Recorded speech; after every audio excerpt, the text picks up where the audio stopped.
साक्षी हत्याकांड में अब तक की सबसे बड़ी दिलचस्प बात निकलकर सामने आई है कि साहिल ने ये कत्ल साक्षी के दूसरे संबंधों की वजह से किया है। साक्षी अपने एक्स बॉयफ्रेंड प्रवीण से बात करना शुरू कर दिया था और साहिल को ये बात पसंद नहीं थी। साहिल ने पूछताछ में बताया है कि उसके पास बाइक नहीं थी, इसीलिए वो प्रवीण के पास जाना चाहती थी। साक्षी के हाथ पर प्रवीण के नाम का टैटू भी देखा गया, जिसके बाद से पुलिस लगातार प्रवीण के संपर्क में भी है। उससे पूछताछ कर नए राज खोलने में लगी हुई है। दिल्ली के शाहबाद डेयरी इलाके में रविवार देर शाम 16 वर्षीय किशोरी साक्षी की चाकू और पत्थर से ताबड़तोड़ वार कर सरेराह हत्या कर दी गई थी। पुलिस ने सीसीटीवी के आधार पर आरोपी की शिनाख्त साहिल पुत्र सरफराज निवासी जैन कॉलोनी दरवाला दिल्ली के रूप में की थी। इसके बाद से पुलिस आरोपी की तलाश में जुटी हुई थी। पुलिस का यह भी कहना है कि आरोपी साहिल ने दावा किया है कि साक्षी प्रवीण के पास वापस जाने के लिए उत्सुक थी, क्योंकि उसके पास मोटरसाइकिल थी। शनिवार को साक्षी ने साहिल को उससे दूर रहने की चेतावनी दी, क्योंकि वो उसके साथ अपने रिश्ते को जारी नहीं रखना चाहती थी। उस वक्त वो अपनी दोस्त भावना और उसके प्रेमी झबरू के साथ थी। पुलिस ने बताया कि झबरू ने साक्षी के पास आने पर साहिल को पीटने की धमकी दी थी।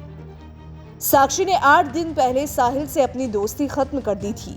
पुलिस ने यह भी कहा है कि साहिल को धमकाने के लिए साक्षी ने अपनी दोस्त नीतू के पति के नाम का इस्तेमाल किया, जो इलाके का कुख्यात अपराधी है। पुलिस के मुताबिक साक्षी और साहिल जून 2021 से साथ थे, लेकिन पिछले 3-4 महीने से जैसे जैसे साहिल उसके करीब आने की कोशिश करता, साक्षी उससे दूरियां बढ़ा रही थी। पुलिस ने कहा है कि साहिल ने रविवार दोपहर शराब पी और साक्षी से झगड़ा किया, जो अपने दोस्त के बच्चे की बर्थडे पार्टी में जा रही थी।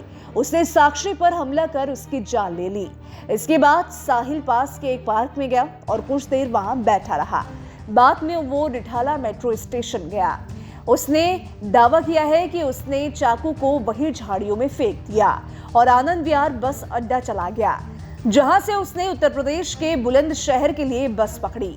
साहिल को बुलंदशहर से गिरफ्तार किया गया जब उसकी बुआ ने उसके पिता को फोन किया था। फोन से उसकी जानकारी मिलने के बाद उसकी गिरफ्तारी हुई थी। वहां उसकी मेडिकल जांच के बाद सोमवार देर शाम उसे राष्ट्रीय राजधानी लाया गया। ये भी बताया जा रहा है कि लड़की को अपने दोस्त की बेटी की बर्थडे पार्टी में शामिल होना था और शॉपिंग करने के लिए बाजार गई थी। वहां से वापस आने के दौरान वो सार्वजनिक शौचालय में कपड़े बदलने गई और फिर अपनी एक सहेली के घर चली गई। बीच रास्ते में साहिल उससे मिला और बातचीत करने लगा। इसी दौरान साक्षी ने खिलौना पिस्तौल दिखाकर साहिल को डराने की कोशिश की। इसके बाद आरोपी ने चाकू से हमला करना शुरू कर दिया।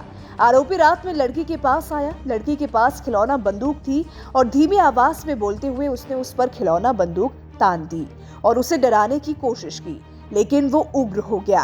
पुलिस ने कहा है कि आरोपी से विस्तृत पूछताछ के बाद ही हत्या की पूरी घटना का खुलासा हो पाएगा। पोस्टमार्टम जांच में बच्ची के शरीर पर चाकू के 16 घाव मिले हैं। पुलिस सूत्रों का कहना है कि घटना के बाद आरोपी भाग गया था और छिपने के लिए बुलंदशहर में अपने रिश्तेदार के पास गया था।